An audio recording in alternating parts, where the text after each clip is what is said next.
जय भीम भाई माने 2 मास पूर्व बालेश्वर जिले में घटी घटना आपण मानकु मने अछि कि नाही।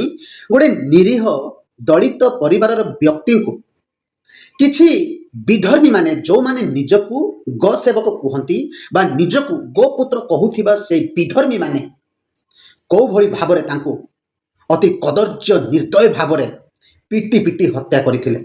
आपण माने वीडियो मध्ये देखि पारिबे। सेही मूर्ति व्यक्तिंकर परिवार को आमर समाज सेवक असलाम भाई एवं तांको सहित जोड़ी टीम मेंबर मध्य पहुंची थिले सेही पीड़िता परिवार को देखा करया पई।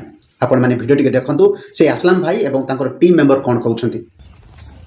आपको रोना नहीं है, इंशाल्लाह जो हो गया वो हो गया, वो जो चला गया हम उसको वापस ला नहीं सकते, लेकिन इंशाल्लाह वादा इतना जरूर कर सकते हैं, आपके अच्छे और बुरे वक्त में खड़ने की कोशिश जरूर करेंगे। ये इसमें मेरा कोई योगदान नहीं है, मैं अकेला कुछ नहीं किया हूँ। ये जो भी सारा चीज़ है ये आप सभी का दिया हुआ अमानत है। जहाँ के लिए दिए थे आज मैं उसी जगह आके उनको दे रहा हूँ। क्या इमाम साहब? जी बिल्कुल बिल्कुल। ये मैं आपको देना चाहता हूँ, ये मैं नहीं दे रहा हूँ, ये यूँ समझ लें कि अल्लाह ताला आपके लिए भेजा है। ये कुछ छोटा सा मामूली सा रकम है, आप ये रखें। इंशाल्लाह रोए नहीं, अल्लाह इंशाल्लाह बेहतर करेगा। इंशाल्लाह अल्लाह बहुत बड़ा है, वो हर किसी के साथ है। हजरत कुछ बोले आप? बिस्मिल्लाहिर्रहमानिर्रहीम।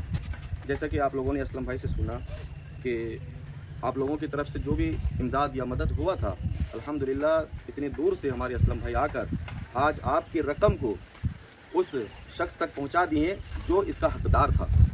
तो मेरा पैगाम यही है कि आप लोग हमारे असलम भाई को सपोर्ट करें और ख़ास करके हमारे उड़ीसा वाले आप असलम भाई को सपोर्ट करें और उस शख्स को सपोर्ट करें जो इन तमाम नेकी के कामों में बढ़कर हिस्सा लेते हैं। हाँ, और मैं तो जैसा असलम भाई बताए कि अभी इनकी छोटी बच्ची को देखकर वो आंखों से अश्कबार हो गए, तो मैं उसी तरह असलम भाई को देखा कि वो भी खुद ऐसी हालत में है कि खुद से चल नहीं पा रहे हैं, लेकिन इन तमाम चीज़ों के बावजूद वो 300-400 किलोमीटर दूर से सुबह से निकले हैं, नमाज के बाद से लेकर अभी पहुँचे हैं। अल्लाह इनकी तमाम काविशों को अल्लाह कबूल फरमाए और इनके तमाम मेंबरान की मोहब्बतों को कबूल फरमाए और जो इनके साथ जुड़े हुए हैं अल्लाह उनकी तमाम अमानतों को अल्लाह उसे भी कबूल फरमाए।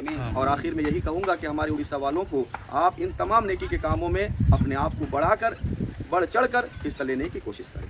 असलाम भाई एवं तांको सहित जाइथिबा सबु भाई मान को मु टीम को मध्य सैल्यूट करे, जेहेतु निजर समय को बाहर करी आपण माने जगतसिंहपुर ठारू बालेश्वर 5 घंटार रास्ता सफर करिला परे से पीड़िता परिवार को आपण माने देखा करथिले एवं टीम द्वारा जहाँ किछि मध्य अर्थ आपण माने कलेक्शन करिकी आ किछि खाद्य सामग्री मध्य आपण माने तांको सहायतार हाथ बढ़ाइथिले, सेति पई आपण मानकु बहुत बहुत धन्यवाद।